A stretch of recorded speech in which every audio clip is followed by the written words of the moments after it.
Hi and welcome. I'm Steve Martirano, and this is the Behavioral Corner.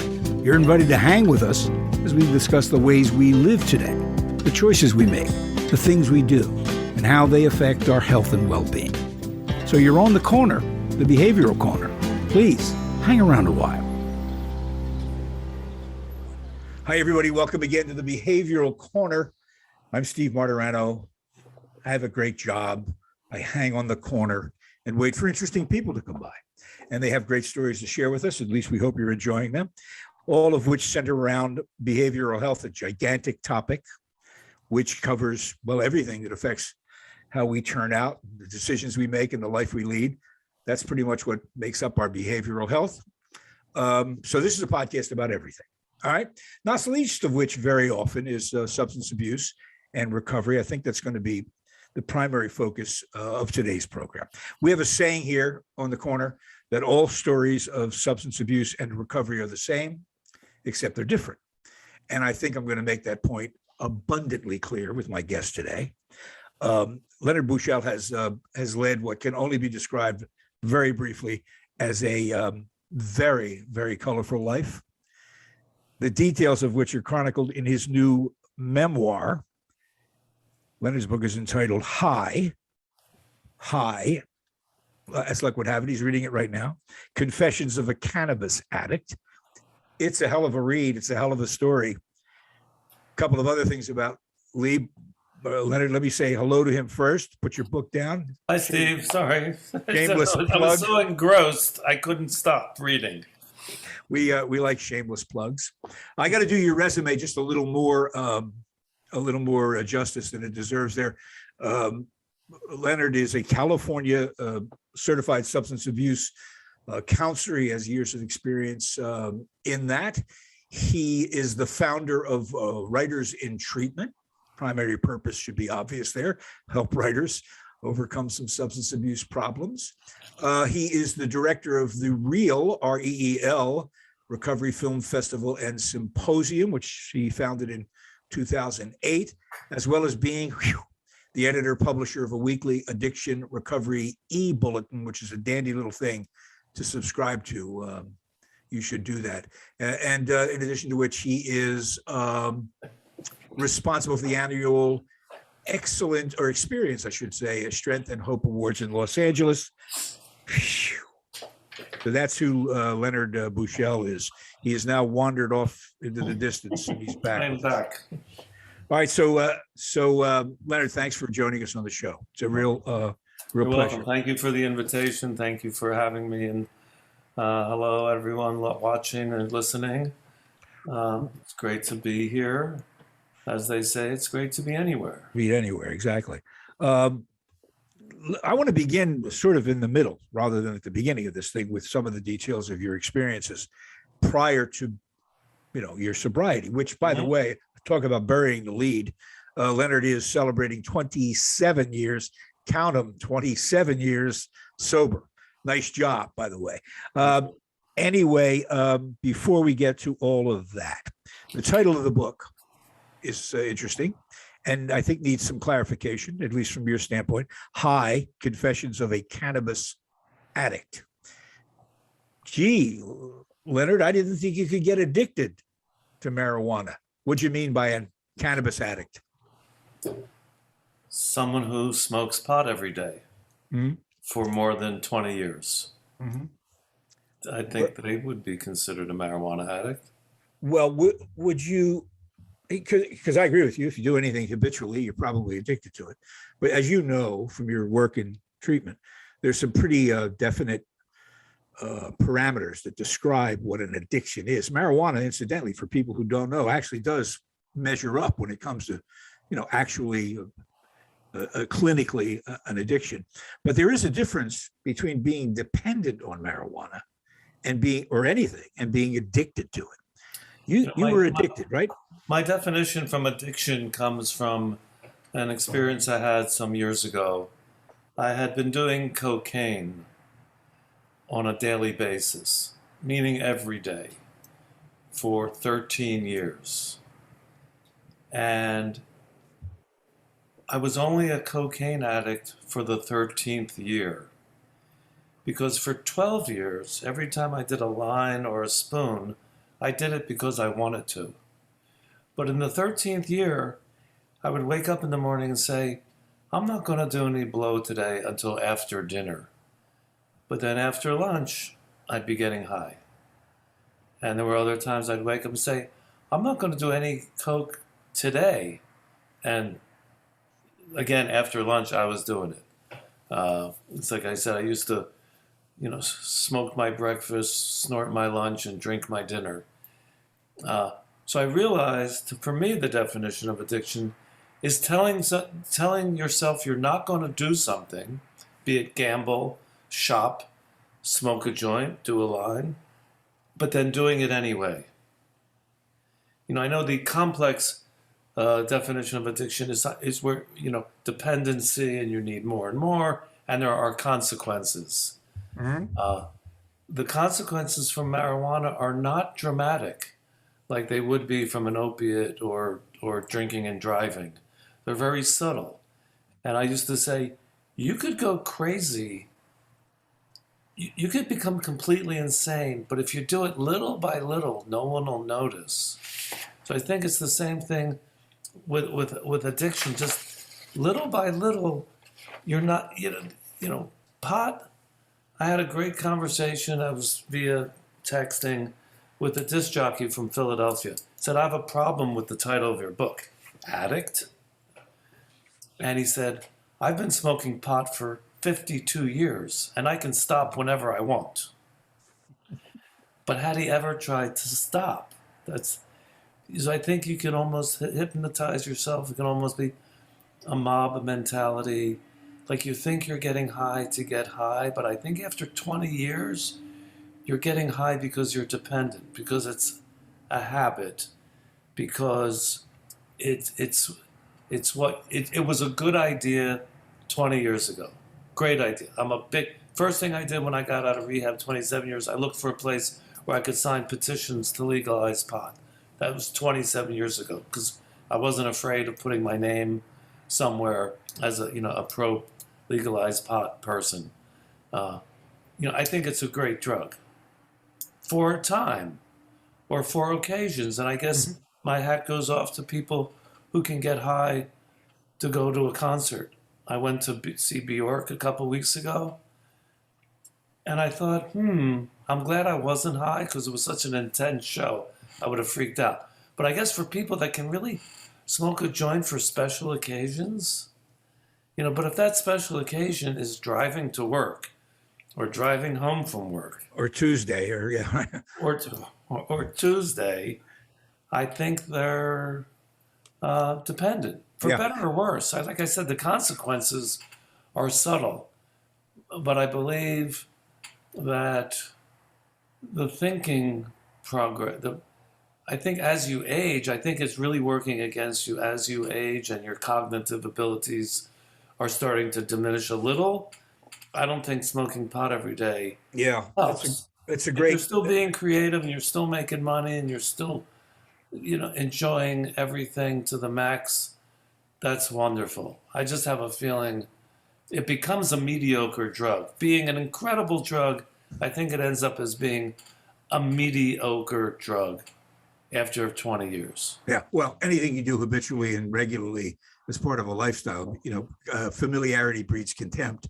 So it's sort of, I smoke a joint every morning. It's an interesting analogy you just made about those people who do smoke it habitually for many, many years might not be aware of any damage that's really occurring because it's so incremental and so slow. It's the story of how do you keep the frog in the pot of boiling water, the way you put him in when the water's tepid, and then you slowly, very slowly turn up the heat of the water until pretty much it's too late for him to do anything about it. I was just curious about that. So I'm not the first person that went, what are you talking about? And I really don't like talking about other people. Yeah. Or other people's addictions. Right.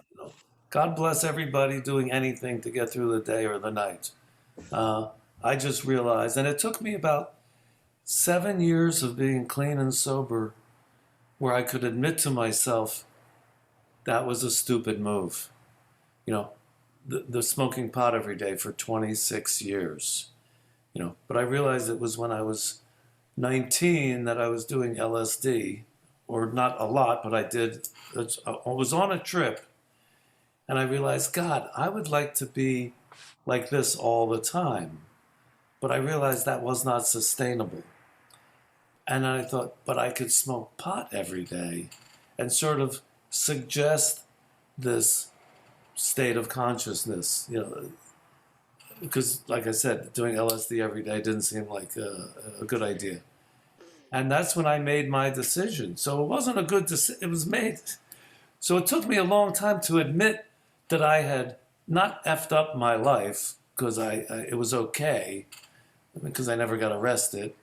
I did go to the hospital a couple times. I did nearly die from drug abuse and alcohol abuse, specifically Heineken, of all things. All right. And I, did spend some time dead in the hospital. But it took me some years to realize, wow, that was a mistake. What did you think it was prior to recognizing the mistake? Just you were unlucky or something, or what? No, it was a choice. It was a choice. Yeah, yeah. That I had the choice to smoke, and I made the choice to smoke pot every single day. I didn't understand the idea of self-medicating. Maybe I had a low-grade depression. I don't know. It made me feel good in every way. Do you hold much stock in the notion that that not everyone, but the many people who have substance abuse issues have some underlying trauma in their life that may have contributed to this self-medication? I think I would. You would agree with that? Probably agree with that. Because you lost your father at a very young age, and I know in the book his absence is a big deal. Do you think that affected you at all?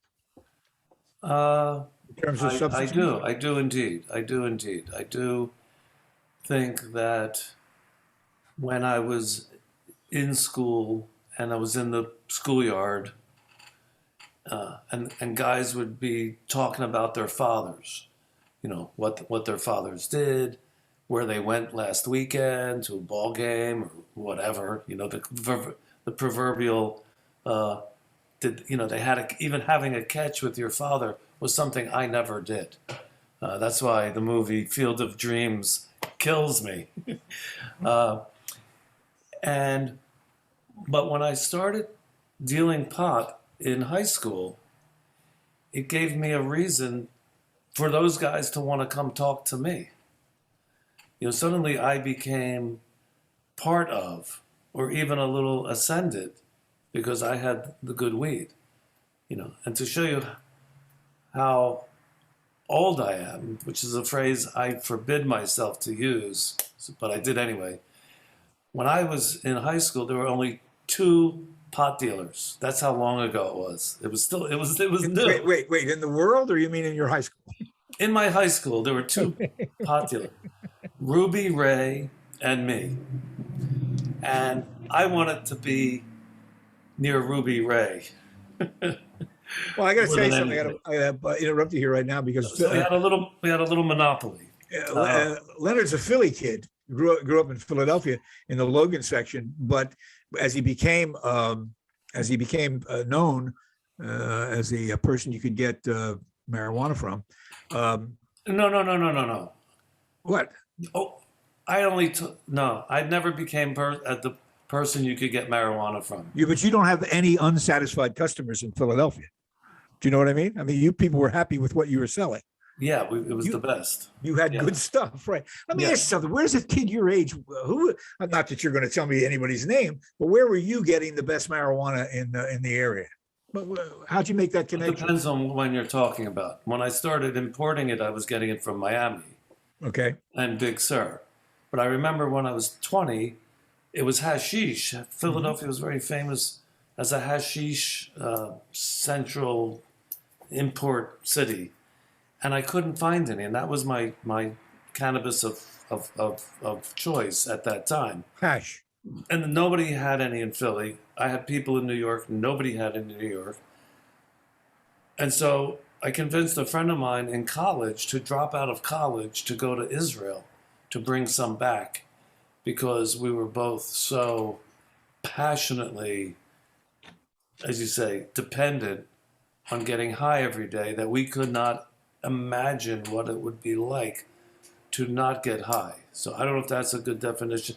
We went 6,000 miles away across the longest flight in the world at that time. El Al had a 12-hour flight from New York to Tel Aviv.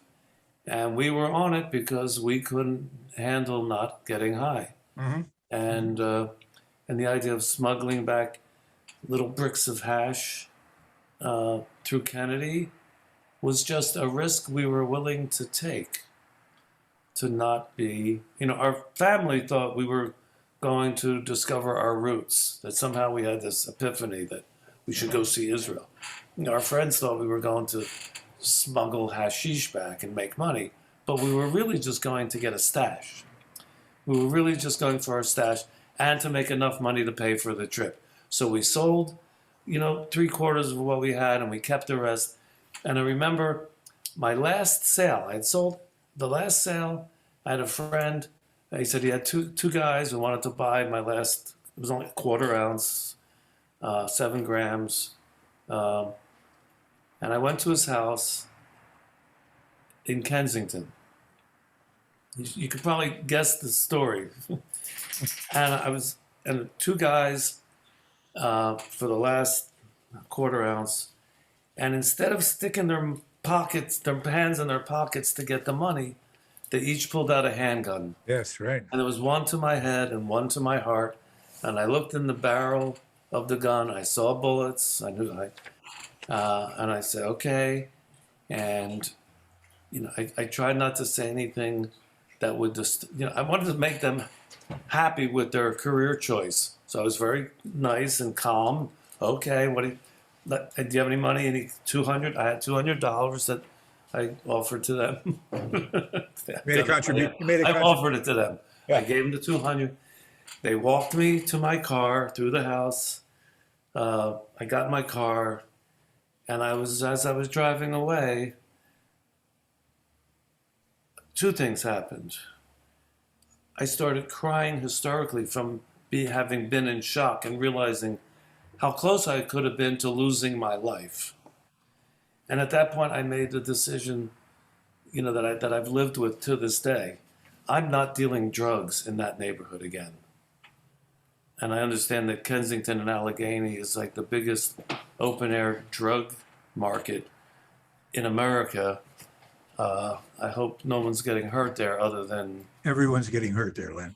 Everyone's getting hurt there. Everyone's getting hurt. It's a disaster. Anyway, yeah, good idea. But, it's an interesting pivot because that is, at its best, Kensington was a working class neighborhood, very blue collar. And it's at its worst, it's the sort of poster child of decay and people living in poverty. So that's not a place I think I would find, judging from your memoir, I think you would have gravitated towards in general, because you were nothing if not a upwardly mobile. You call yourself an entrepreneur, which is another fancy way of saying you were a go-getter. So yeah, I can see you gravitating away from K&A and looking, to sunnier climes. So you go through this progression where you get better and better at this, and it's opening up a world to you that I guess you might not otherwise have gotten to through selling drugs. I don't want to come off as endorsing becoming a drug dealer as you're not. You're taking us You're taking us, but that's the path that you were on before you got to Betty Ford. And it's an interesting path. It gave you everything you wanted to get, right? I was talking to someone this morning about having been a compulsive gambler. I was a stone cold compulsive gambler as a teenager, and I would go to Liberty Bell Park. I don't know, is Liberty Bell Park still open? No, it's not Liberty Bell. They tore that. There's a track up there. It's Parks. I don't know if it's the same track or not. Liberty Bell was Trotters, right? Yes. Now it's a flat track now. Okay, and of course across the river was Garden State Park. And down Cherry, in Maryland was Pimlico and Brandywine. And Delaware Park? And Monmouth? I'd be at a harness, a legitimate, I mean, a thoroughbred track in the afternoon, and we would go to the harness tracks at night because the harness tracks were open at night, the regular horses. And I was a compulsive gambler. And I realized, I think it was like the second time I bought a couple $100 worth of pot and sold it and ended up with $300. I thought, wow, I just won $100. Why would I go give my money to racetracks if I could, use it more wisely? So I think that had something to do with the choice to become a drug dealer. And it keeps you awake. It does keep you awake.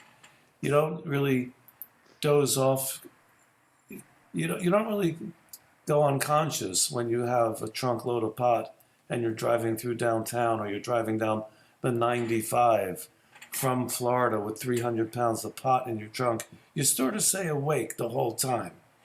And that was before the 95 was completed, when you had to get off for 60 miles in North Carolina and Georgia. 95 wasn't always straight through. You'd have to get off. Well, it finally made it from Florida to Maine, except for the 20 years it couldn't get through South Philadelphia. So that was the last link to 95, north and south.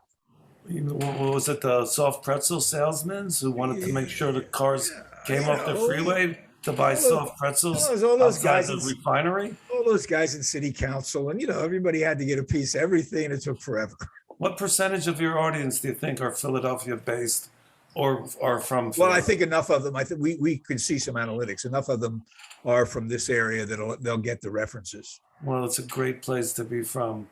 Yeah. Except, of course, for those occasions when you are deeply scarred by some event that usually involves the local sports teams. You make a particular point of mentioning how you were severely depressed by the 1964 Phillies. Please don't go into the details. We all were there. It was awful. It was just awful. It's sort of like when half the kids in Philadelphia stopped collecting baseball cards. Oh, no. We became Maoists. I mean, it was like over. That's enough of that. Chico Ruiz stole home base. I mean, stole home. It started the whole thing. I mean, it was just awful. St. Louis. It's terrible. To this day. It's terrible. Anyway, Leonard Buschel is our guest. You want to know how I've changed since I got? Oh, I do want to know how you changed. Over. You want to know one of the most glaring signs to me, because when you change, other people see it more than you do. Was it 4 or 5 years ago the Eagles won the Super Bowl? Yes, no, a little longer. Yeah. I didn't have a bet on it, and I knew they were a lock. I think they did crush. I knew the Eagles were the overwhelming favorite, and the point spread was not that great. And I did not have the bet on the Eagles, who I lost thousands of dollars on over the years. Yeah. That I didn't have a bet when they won the Super Bowl. And I thought, wow, it's just different. It's just different. Yeah. Of course I was pissed that I didn't, let's go bet the Super Bowl once a year, but it's just not that important to me anymore. It's just not. Let me ask you a question about that betting, compulsive betting. Yeah. Your life as a highline drug salesman. To what extent do you think now, in the context of all that behavior, not ultimately, but in the context of all that behavior and all that it got you, and it got you lots, fine art, beautiful women, wonderful locations, lots of travel, all that stuff. Did you think you were lucky or good at it? Lucky or good at it? Well, if I did it because I thought I was lucky, then I was an idiot. I didn't really have a choice, and I wasn't bad at it. I never tried to make a lot of money. I just tried to make enough money to live well. Yeah, but your idea of well would have cost a lot of money. I've never owned a house, and I've never owned a new Mercedes-Benz. And to me, that's how, as a materialistic person, I would judge if you're financially successful. I never owned a house. And of course, most people who own houses don't really own them because the bank owns them until they pay off the mortgage. But for the people who have, to me, if you own something, it meant you owned it outright. Nobody could take it away from you, no matter what, because I never had a steady income.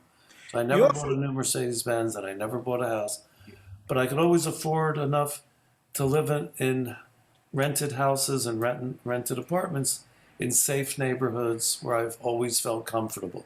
Mhm. So whether it but was, you've also never been arrested when you were selling drugs, right? that's true. Well, were you smarter than law enforcement or lucky? I was, that's what I was, I think I was, that's where I was going.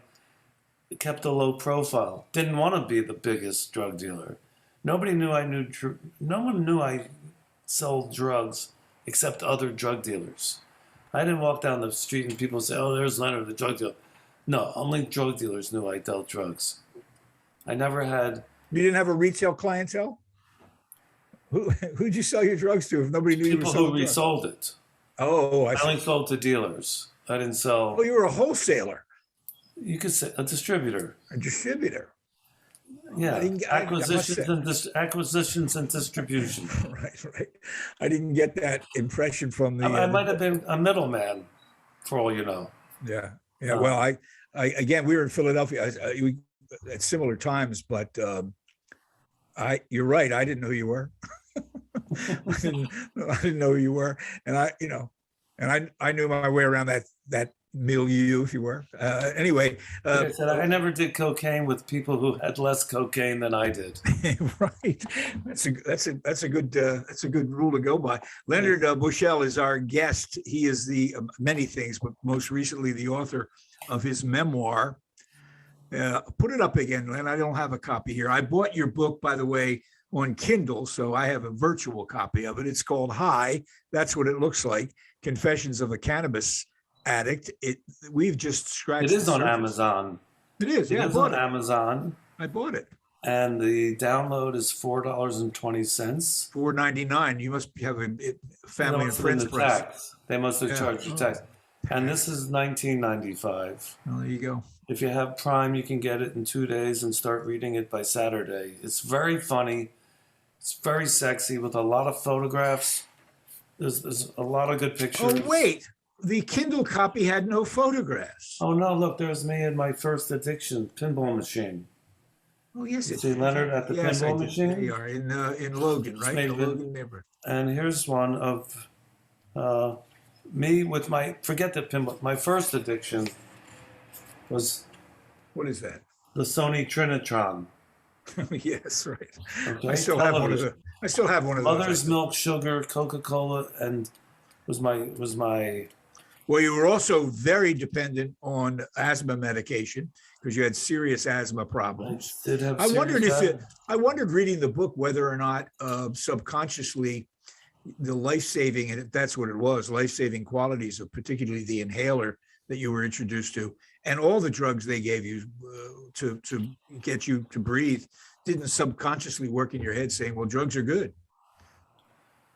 medication is amazing. I mean, America's a good place for emergency medicine.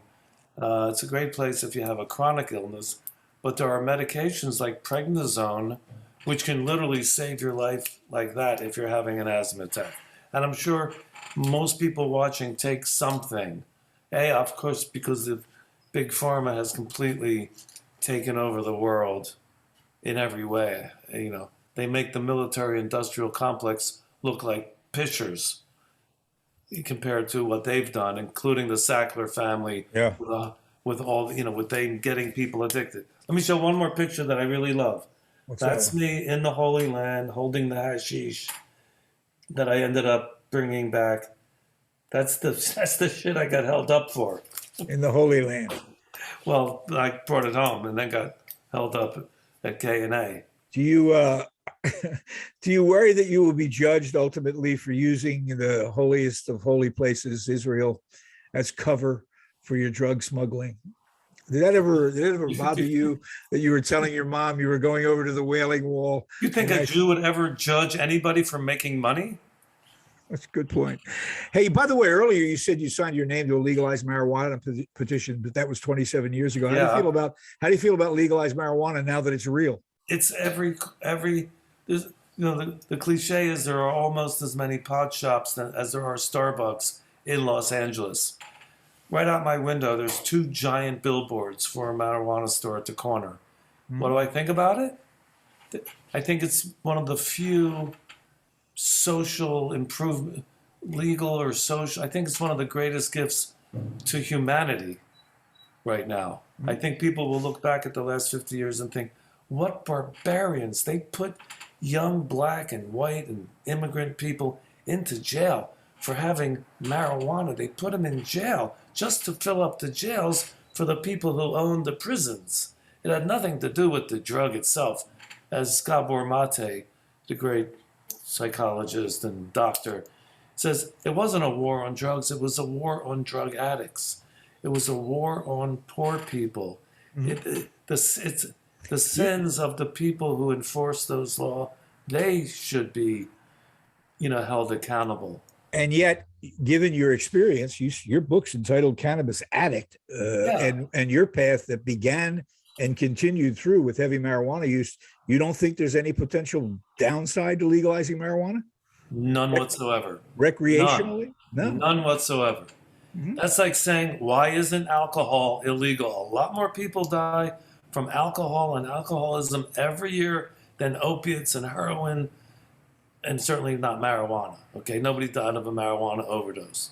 No, it was just to fill up the prisons for the ruling class, so they could I understand. I understand that argument, and it's valid. I'm talking about personally. You smoke too much marijuana, right? I smoked too much. Apparently, your book's called Addict. Your book's called Cannabis Addict. That's not a positive description. But when you quit, you're not smoking any. Well, that's what I want to talk about next. You have that moment that one hopes everybody with problems in any realm get to, where they go, well, this ain't working anymore. I got to go someplace else where it is working. And you got yourself into the famous Betty Ford clinic. Yes. The circumstances of that, as I understand it from the book, is that you didn't go there primarily to get sober. You needed a vacation. I needed a rest, and I thought the cops were going to arrest me because of my career. So what better place to hide out, right? Than rehab. And I went because I went through a difficult breakup with someone I had been using ecstasy with on a regular basis. I had quit cocaine, but I was snorting a lot of ecstasy, pure MDMA, right from the chemist who got famous for making it. And I couldn't, and I was going through a breakup, and I thought I was going to be arrested. And I had one particularly bad night, which through a series of miraculous coincidence meaning I was at a phone booth where I spent a lot of time, and the only person on the planet I knew who had gone to a rehab was walking by, and we talked, and I asked her if the rehab she went to had an 800 number. Because I thought I was going to be arrested, and it would be good if I was in a rehab for the judge.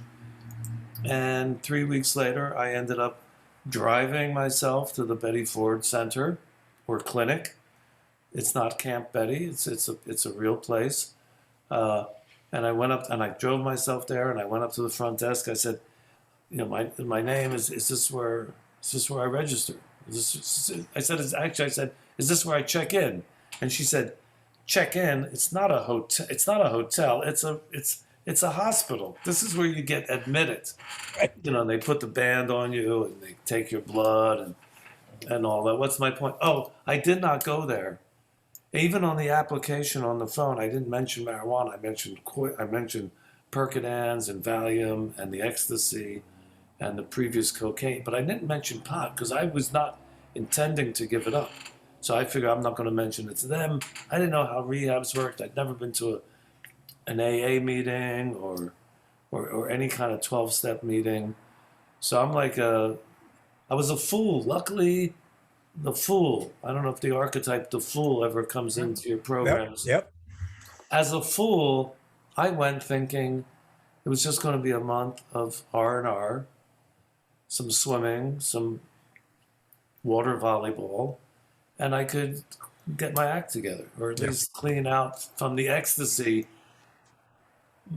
But just but just being there, something happened. Just being there before the writing exercises and the sharing with the therapist and the groups, before any of that happened, the idea of using drugs again became obsolete. Yeah, melted away. I only mention any of this because for a couple of reasons. I can't remember the number of people I've talked to about this process and this situation. And you're not the first one to tell me I went to rehab because I needed a place to sleep, something to eat, get off the streets. And they did that over and over again. On the other hand, I've spoken to many people who, like yourself, were a one and done. That's pretty much the way it was for you. You went to Betty Ford once and it stuck. Is that right? Yes. I stuck it like a landing at the Olympics. Yeah, 10.0. Parallel bars. I stuck. Yeah, you stuck the landing. Again, what do you think? You were just lucky that it all worked for you, or was there some miraculous transformation? What happened? Yes, really? A miraculous transformation. Mm-hmm. That happens. That was 27 years ago, right? 27 years ago. No relapses. Don't believe in them.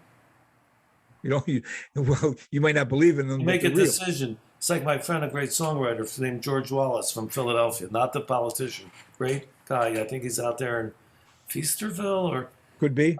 He said, "Take a stand and then stand there." Mm-hmm. So I never tried to get sober when I was using drugs every day. In fact, when I was at the Betty Ford Center, I wrote a couple of letters to people saying, "I think I'm leaving the team. I hope you don't mind, right. But I can't live this way anymore. Right. I'm too afraid of dying, and I'm too afraid of going to jail." And I have an interesting story about a therapist I started to see up in Marin County. And after like the second session, she said, "So you quit being a drug dealer because you had a change of attitude. You realized it was the wrong thing to be doing." And I said, "No, I quit drug dealing because I was afraid of getting busted." And she said, "Well, then I can't work with you as a client. Your reason for quitting doesn't qualify." That's another side story. I love therapists. I've had the same therapist. I saw him again today, every Wednesday for the last 12 years. Thank God. If I was married, if I had a wife, I would have someone to talk to. But instead, I have a therapist once a week. So what do you mean? So what do you mean you don't? I'm curious. What do you mean you don't? The question was too. You don't believe in relapse. What do you? When someone stops using drugs for a period of time and then begins using them again, they have relapsed. No, they chose to start using drugs. Yeah, again. well, we're splitting hairs here. It's a relapse. They have begun the bad habit again. They have begun their mind, but it's in your head. I'm not saying they've been forced to do it. Anybody put a gun to their head, but they made a willful decision to get off the path that they were on of sobriety and reuse the drug. Look, you can call it whatever you want. It's a relapse. You never did it, is my point. You never relapsed, or put it your way. You never had a change of mind during this 27 years. I never thought it would be a good idea to start using drugs again. And in any way, shape, or form, right? Any way, shape, or form. Right. Okay. It is such a relief to not think about, oh, how many glasses of champagne am I going to have at a friend's wedding? Or should I take one joint to the concert or two? It's the only black and white area in my life. I've had a couple surgeries. I had a heart surgery. I think it was dilaudid. I had a little brain surgery 6 years ago. They gave me some Percodan, which I only took for 2 days. So I have had some drugs in my system, but I haven't had a glass of nothing recreational up to my lips or anything. It's important to highlight that because, as I said, you have led a very interesting life, very colorful life. You've done things, been places, known people. that most folks, regardless of how you achieved it, would think is an interesting life. But I didn't know it was interesting while I was living it. But from my perspective, what distinguishes your life is 27 years of not doing that anymore. That's what makes Leonard Buschel interesting to us here on the corner. Let me ask you this, and then I got to get out of here. I know you've got. But I don't want to say anybody who's relapsing. God bless everybody for everything they do or don't do, and I can understand. Maybe I've stayed very close to the 12-step program. Maybe it's my morning meditation, my meditation and prayer work. Maybe it's the incense I light every morning for everyone who's died from COVID and drug overdoses. I don't know what it is, but I understand how the pain that people can get in can only find relief through a substance or a drink. I understand how that can happen. Sure. And all bets are off. Give it to me. I need relief. It's like when my son got sober. At 20 years old, my son got sober. I said, Ben, just make sure before you put a gun in your mouth, you put a bottle in your mouth. No, I mean, I understand. And by the way, I know from talking to just dozens, scores of people, relapse is not a big, horrible thing. It is, can be a part of the entire process of reaching sobriety, and it's nothing to be terrified about. I only bring it up because It's remarkable when people are able to manage 27 years. It's not a big deal unless you die or drive drunk and run over a family. That's the chances you take. Let me finish this up by saying this, and I'll give you time to answer the question. The book is high. Facebook. It's on Facebook also. Anyway, I'm sorry, right? Stephen. No, I didn't mean to interrupt. No, it's okay. Here's what I'm struck by the story you've told and the life you're living now, which is obviously exemplary. You're doing lots of great things. You seem to be at a very early age a guy who could figure out an angle, and were inclined, you say, to be entrepreneurial and hustling. Everything seemed to operate in a transactional sense for you. In other words, you decided that you wanted to do something or have something or be somewhere. And so you set about to figure out what you had to do in order to achieve what you wanted to achieve. That's the transaction. We all do it. You seem to have been very good at that transactional nature. When you decided to get sober, what did you want to get? Here's what I have to do. Now, what do I want to get? I wanted to get the gifts that Joseph Campbell promises you in his masterwork, The Hero's Journey. Your bliss. I wanted to the most important thing was I didn't know it was possible until I went to the retreat, the rehab. I didn't know it was possible on a quantum physics level, on an emotional level, on a spiritual level, to not get high. So I didn't get high for 28 days. I thought, wow, this is a miracle. Like, I didn't know you could literally live like that. The first couple of weeks when I got back to my town up in Marin County, I wanted to take AA meeting schedules into the bar to say, hey, look, there's another way. I call it the better mousetrap. There's nothing more pristine than a life without crutches or filters. I literally used to wear rose-colored glasses most of my life until I got sober. Now I don't wear sunglasses at all unless I'm driving into the west, into the sun, or the east, whatever. I don't wear sunglasses. I don't want anything between me and the bird in the tree, or me and a cup of espresso, which I only have 3 of a day. I'm not like supplementing my cocaine addiction with espressos. Don't shame me. Don't fault me. I'm Italian. I'm not going to get. I say anybody who I consider people in recovery freaks of nature, and not everybody wants to be a freak. I started using drugs to be unique and be different. There's nothing more different than not using drugs or drinking. It's Mormons and monks, and people who have decided to take a vow. I didn't give up drugs. I took a vow to the Almighty that I would never use drugs again. After I already lost the desire to lose the drugs. Anyway, it's funny. It's There's sexy. the book. There's There's a the lot of book. pictures. It's on Amazon. If you can't afford it, get to me on Facebook. I will send you a copy. Seriously.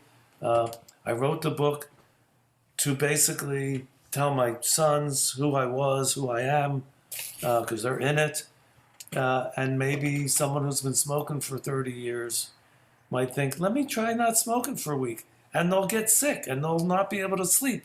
But maybe the reward of clarity is worth it. Yep, it is. Lots of. And here's, my son always quotes Timothy Leary, and I swear to God, this might be the last thing I say, might not. He said, Tim Leary said, the point is not to get high, but to be high. Be high. Be I'm high. in a state where I cannot come down. It's scary, but I like it. Leonard, thanks for joining us. The book is fun. It's a great read. It's instructional, and it's, as I say, it's colorful. Look at him; he's a swashbuckling example of what can happen in sobriety. Leonard Buschel, thank you. The pen is mightier than the syringe. Hey, everybody, thanks. We'll be back at Behavioral Corner next time. Look for us everywhere you find your better podcasts. The Behavioral Corner. Later. Retreat Behavioral Health has proudly been serving the community for over 10 years. Here at Retreat, we believe in the power of connection and quality care. We offer comprehensive, holistic, and compassionate treatment from industry-leading experts. Call 855-802-6600 or visit us at www.retreatbehavioralhealth.com to begin your journey today.